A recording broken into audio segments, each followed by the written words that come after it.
game.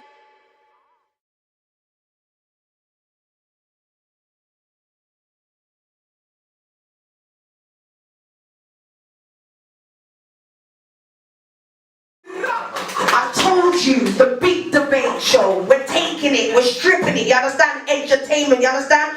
We are blessed, sisterly love, aren't we? We're kings. Seriously blessed with these lovely kings around us who, do you know what I love is the fact that every single person knows what they're talking about and actually has substance in everything that they're saying. Like they're bringing some knowledge to the big debate show. Look, this is where it's at. Deja Vu FM. Like we're too throwaway with the art we construct. It's a means to an end. Which, okay, I'll say anything then. I'll give you any type of image. Because if it makes me money, it's all good. And now that's kind of permeated into the community in a way that now, they used to be in the 70s, you had a higher vibration of art quality. And how that went through into the community, it sophisticated the mentality of the community. At least in more quarters than not, you know? So you had jazz artists that were dealing with very kind of sophisticated and technical ideas, and even if it was just instrumental in format and not vocal or lyric based, the sonics of what they were dealing with, it hit you like it was words. Because you know what, it was a very sophisticated, you know, because there was oppression where our voice weren't being heard. We went that way even more so with how we expressed ourselves through instruments, with these very sophisticated, you know, encouraging sounds to make you uplifting sounds, you know. And now it's a bit of a lower vibration because that's what's being encouraged. You know, you can talk about the crack era, you know, and things of that nature, and certain images that are encouraged, but another side of that is choice. You know, you can't always put that on this big boogeyman called the white man or this big boogeyman called the system, because quite honestly, nothing holds me back. My lower self holds me back. Truth be told, you know, my lower self holds me back. My higher self helps me excel. So there ain't nothing out there that I can't, you know, overcome without, you know, by just keeping on top of my administration. You know, taking care of my business. I'm trying to be a servant to my people. You know, that's what I try. I just try to make sure my word means something. I'm not a very political person. I try and study and keep on point, but the most consistent thing I try to have is my word. That's about it. And what I can offer you. I can tell you what I can deliver. I don't mention what I can't. So, I turned around and mentioned that we're going to touch upon mental health. So redefining sanity and insanity, you have to be able to define it too. That's how I'm going to summarize it, yeah? And I think it's only right that I bring in Brother Viv Ahmun on this one, because do you remember, Yinks, when we went to a seminar, yeah? It was a couple years ago, yeah? And Viv done a seminar and it was redefining sanity, yeah? Viv just touched upon, yeah, about the mental health. Yeah, when you look at certain, like Homerton Hospital, even St. Anne's or Whittington, you look at the amount of people in those hospitals in the mental health wards, yeah. What colour are they? What race are they? You know what I mean? So we have to define that. So we're looking at economics, yeah, and we're looking at industry and all of that. We must look at a person's mindset. And our mind state sometimes it's not healthy. You know, and sometimes we celebrate the disease in it because it's so commonplace. You know, we're used to saying, "Oh, we're late for everything," innit? And then laughing afterwards. You see when our people come together, someone gets shot, someone gets stabbed, and they laugh after it. You're not supposed to laugh after those, positive with each other. You know, instead of like you could tell somebody, "I want to be a billionaire." Nah, you're gonna do that. They ain't gonna allow you to do that. So who's the they you're constructing in front of you? Because it's just a matter of numbers.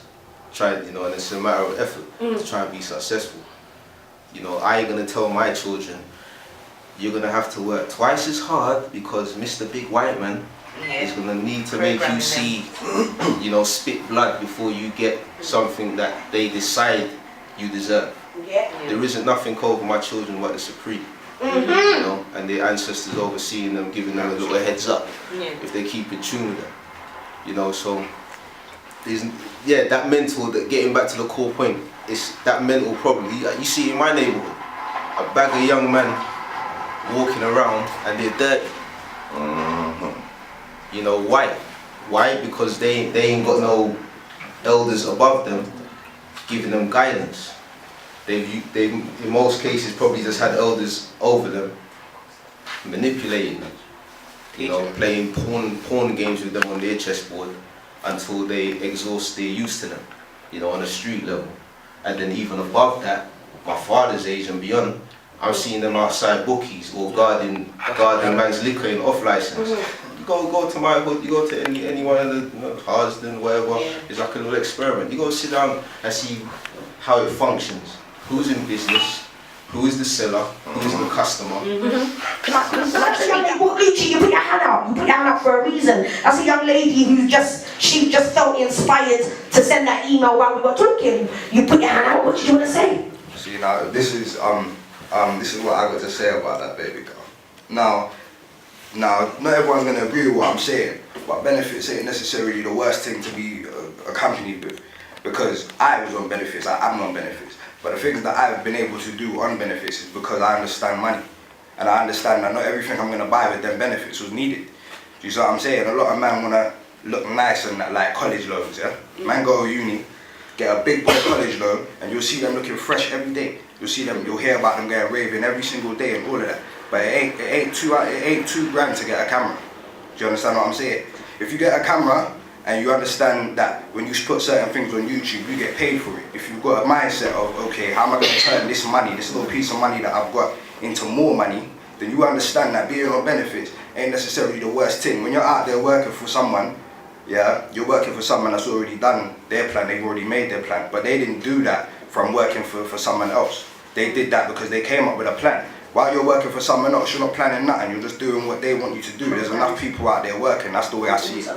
So, for me, not being in a working environment, when I'm at home, I'm strategizing and saving money. Do you see what I'm saying? So if you're on benefits, it's cool, don't feel bad about that, but that's what society perpetuates. They perpetuate that it's a bad thing to be on, and then you got girls that will tell you, right, you ain't shit because you're on benefits, but bitch, this is what you gotta understand. Me, myself, I've got kids accumulated, I've got money accumulated for my children right now based off of benefits. As we speak, there's money being saved for children that I ain't even got. Do you understand what I'm saying? So that's the mindset you have to have when you have money. Don't look at money as something that has to be spent straight away. Because the camera that I'm holding now, I save £10 a month on that. Yeah, as the brand ain't a bad thing. Do you understand what I'm saying? So off of the strength of that, I've got my camera, my Mac and all of that. And now I can plan and strategize. And that's what I think you should do if you're worried about having a job. Because having a job, it's only cute when you can say it. But if you check it, the person you're working for ain't got a job. And they're rich. So strategize and planning and save. Yeah. To what he was saying, it's so true that we need to teach our people to save, like put away, like bookkeeping. Like these are some life skills that a majority of people in society don't have. Like if you don't understand how to use your money, how money should be spent, and where it's also coming from, and how you're going to filter it into the different avenues for you to keep on moving those steps, to build yourself up. And I think it's the foundation of, you know, like studying money. How do I keep my money? What am I spending my money on? Why am I spending money the way that I'm spending it? And I think that we don't teach our kids. Like my kids, my daughter, she goes to choir. She gets paid to go to choir. Half of that money has to get put in a piggy bank. She's like, oh, that's her wages. She's 10 and she's earning wages already because she gets paid to be a part of that choir. So I explained it to her, this is your first job. And she got excited and I said to her, this is how you break it down. This is for that, and you get 50p out of that to spend on whatever you want. If you want something that costs more than 50p, that means you have to work 3 weeks and save whatever you need to save to buy what you need to buy. And then if I see that you're doing well with that, I'll add to it. And I think that's the problem. We're not teaching our kids about money and understanding money, the real essence of money, and that's the problem. Just give respect to Kenny and Mafidon one of the youths that's been under me, could just complete his internship underneath me over the last 12 months. When we picked him up, he'd just come off a remand in Felton. He just sidestepped a 30-year sentence. In fact, that's what his co-defendants got. They got 57 years between the two of them. And when I told him to subordinate himself, he did so willingly. And he took the food because he understood it was good food, and as a result, he's been able to turn himself around completely in under 9 months. And let me just say what he's been able to do, because I think it's important. He's just completed a report on economics and politics and how it affects and informs youth violence and gang activity. Just complete that report, and I put key people around him to support him, professors and so on and so forth, and politicians to help him to produce this report. But it's all of his own making, it's all of his own creation. And he did so well that he inspired me to bring in more key people to help him to secure a scholarship. So he's now just in the early stages of his law degree. Now, with that law degree, he can do what he wants. Because law is policy, policy is politics, and politics goes hand in hand with economics, which is what the theme of today is about. So he and I were talking literally last week, and I said to him, you do realise that not only are you set up now, but your children are set up, and your children's children are set up. And the law degree, it's not just any law degree, it's a private university, it's one of the top 5 law degrees in Europe. It's set up. And I made a point to him when I was bringing him through, certain books I gave him to read, like Frantz Fanon, Black Skin, White Mask, Wretched of the Earth, which makes it clear that as you succeed, there are individuals around you who will seek to drag you off your righteous path, to assimilate you, to bastardize you out of your true self. You know, so I made sure I put those core psychological seeds in that young man's head, even as I was raising him up. And I showed him what raising a child in a family looks like. You know, he wasn't just working with me, he was working with all kinds of individuals who were connected with me. Many of those individuals had been raised up before him. And I said, that's what raising a youth for a village is like. Now, just picking up on this thing about money and benefits, I think that's absolutely correct. You know, take the labels off of it, whether it's unemployment benefit or a university or a college grant or a job. Just take all those words off. It's income. Yes. Right? That's what it is. It's income. Right? And let's look at this job. Let's paradigm shift the job team. Right? Let's call it a cash cow. Because what it's saying to you is, on this date, at this time, this amount of money is going to come through the door, right? Or pop into the bank. Well, that means you can plan with that money, right? So that cash cow's coming in. Well, let me see if I can set up another cash cow. Like the brother said, maybe I'm doing something online. Bring that in. Maybe I'm creating something. Maybe I'm growing something. What other cash cows can I bring in? Regular, guaranteed income that I can use to then build other things. It gives me, let's introduce a nice economic word, leverage. It gives me leverage. And that's what it's about. It doesn't matter whether you're on the streets, you're right, hustling, or you're in a corporate environment. It's all about leverage. What can I bring to bear to make you to do what I want you to do? Simple, very simple, right? Politics and economics go hand in hand. Now we're fighting a by-election in North Croydon right now. Right? Me and the people that I'm associating with, we've been analysing, right, our villages for at least 15 years. So we know where all the marginal seats are. Right? And because of the chaos that's going on in this country at the moment, the economic chaos that's been playing out in Europe, because we know Europe, it's not in a recession, it's not in a double dip, it's in a decline. Right? There's no ups, it's just down. Alright? So things are going to get tighter.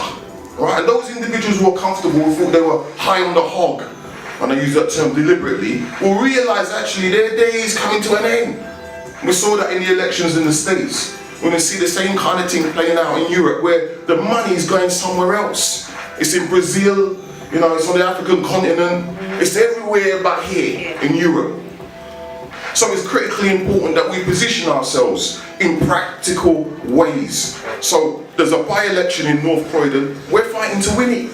We know to fight a by-election is going to cost 20 grand. So we raised the 20 grand, it took us 12 days to raise that £20,000 to fight that by-election. We formed alliances with the right individuals in order to increase the likelihood of us securing that by-election. We know the constituencies primarily, because it's changed significantly, so we know it's Pakistani Muslims, we know that it's Africans, you understand? So we know that therefore we have to target the church, we have to target the mosques, we have to be clear about what the local issues are. So we know with the Pakistani community on the London Road, it's about parking issues for them because it's affecting their businesses. We know within our own communities, it's the EMA, and that's been discussed, and sisters making reference to her not being able to get the resources to go to college. We know that it's stop and search, we know it's those kinds of issues that's affecting our communities. We know that in order to win, we have to have the youth vote, right? Which means, because in North Croydon and fighting the by-election in North Croydon for us is just the beginning of a process. We know all the other marginal seats. So what were we doing? We're going around and connecting with the youngers, right, who are our future, and sharing the knowledge as far as the politics is concerned so that they can map it onto what they're already doing economically and creatively in order that they can begin to take over those localities that are currently run by individuals that do not have their interests in mind. Now, just coming back to Kenny in Mafadon, he's launching his report at the House of Commons on Tuesday. And so, and I want people who feel that they have an interest in what he has to say to come along, and I'm more than happy to extend an invitation. His core focus, as far as his report is concerned, is to lower the voting age to 16. Because as it stands at the moment, the politicians aren't interested in the youths, all right? Because they don't vote. They're not interested in black communities because they don't vote. So how do we change that? We increase the numbers of individuals who are registered to vote, and we begin to vote strategically in key areas and take over those localities.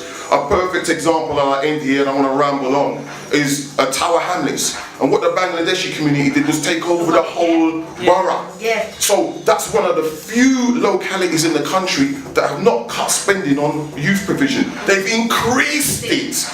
They're giving the youths money to build their own properties in that area. Right? It's crazy, and it's happening just up the road, but you don't see it being publicized anywhere because they don't want anyone to know. Right? So what do? We make contact with those young boys, those local councillors, 21, 22-year-old local councillors, just like Manny here, doing their hustling, but they're also in the politics as well. And we said to them, will you run some masterclasses with the youth over in Haringey, in Willesden, in Halsden, and so on and so forth, so that they can do the same thing? I said, no problem. My enemy's enemy is my friend. So for me, that simple text from that young girl talking about her frustrations, it maps out into a political and economic paradigm, right, with political and economic solutions that start with us taking practical action, one locality at a time. But then, on the balance to what the brother's saying, when we're making that money, like my sister was saying, we got to be looking at the mental illnesses. We have to state consumerism as a mental illness in the minds of our people before we're going to move forward. Because we get that money, we'll have 10 grand right there, and then we go make Louis Vuitton rich. And Louis Vuitton ain't bringing no money back to your community. I see my brother over here, he's wearing his own shirt. He's wearing his own logo. And that's what I'm encouraging my brothers to do right now. I'm saying, I see you doing it and doing it wrong. Instead of fighting for your freedom, you want Louis Vuitton. I'm trying to break it down for them. Do you know what I'm saying? I'm trying to show them you're making that money, yeah, we're stacking it, but we gotta understand that where we're putting our money, anytime we spend money, we want it to know where it's gone, and we want to know that it's circulating. Now that ain't gonna happen overnight, but we want to be building those resources. And another thing, I say we have to watch nations that have become productive. Now the Chinese man will know that he could go to Tesco's to get something cheaper, but he goes to the Chinese man shop and spends more money because he understands about keeping the money circulating. And he also understands that Tesco because sometimes we say that our people are charging us too much, and sometimes we do, and sometimes we don't have we're not lenient. But we have to understand that the other man has invested 100 million into his business while our people started with 10 grand.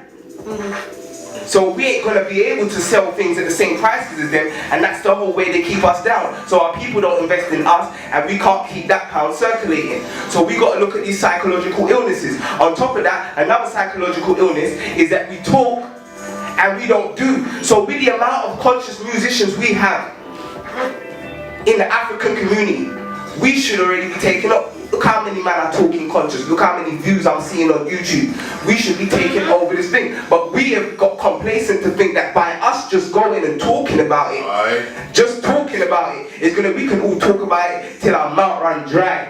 Nothing ain't changing until we start doing with it. Word without works is dead. It's dead. It's fully assassinated. It's gone. So we have to be looking at these mental illnesses within our community in order to know exactly what's keeping us down, because we have a lot of money going through our community. Believe it or not, the African Americans, whoa, the amount of money that goes through their community is damn crazy. They could be doing it all right now, but they have this big mindset of consumerism to the point where they have houses with 7 cars and they don't even drive half of them. And that's cool, like my brother was saying. We got to start showing these people, we got to start ridiculing this ignorance. We got to start ridiculing it. You see, and we got to encourage our people to invest in our people as well. And that's another thing. And when our people do invest in us, yeah, you see mummy comes along and she ain't got £3. You say, mummy, hold that.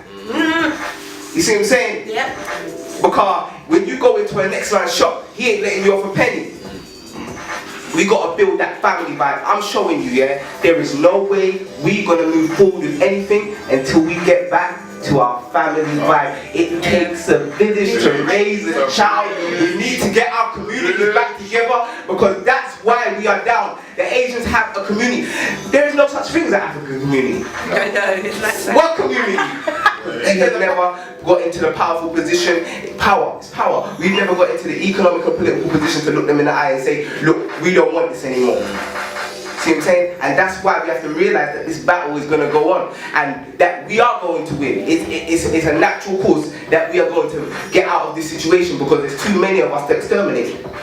We just got to get our mind right. You see what I'm saying? Because what the main thing they have done, I'm telling you, the main thing they have done is had our people say, yeah, we want to be free. We want to see poverty end. We want to see all these things, but it can't happen. That's where we get it. A brother says, yeah, I want to make a meal, but it can't happen. We know what we want, but we say it can't happen. And I'm telling you, if you can get someone to say they can't defeat you, they will never defeat you. Yeah.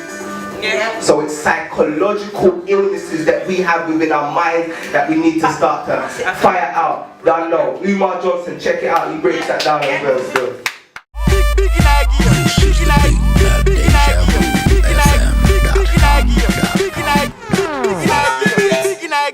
Big in our game.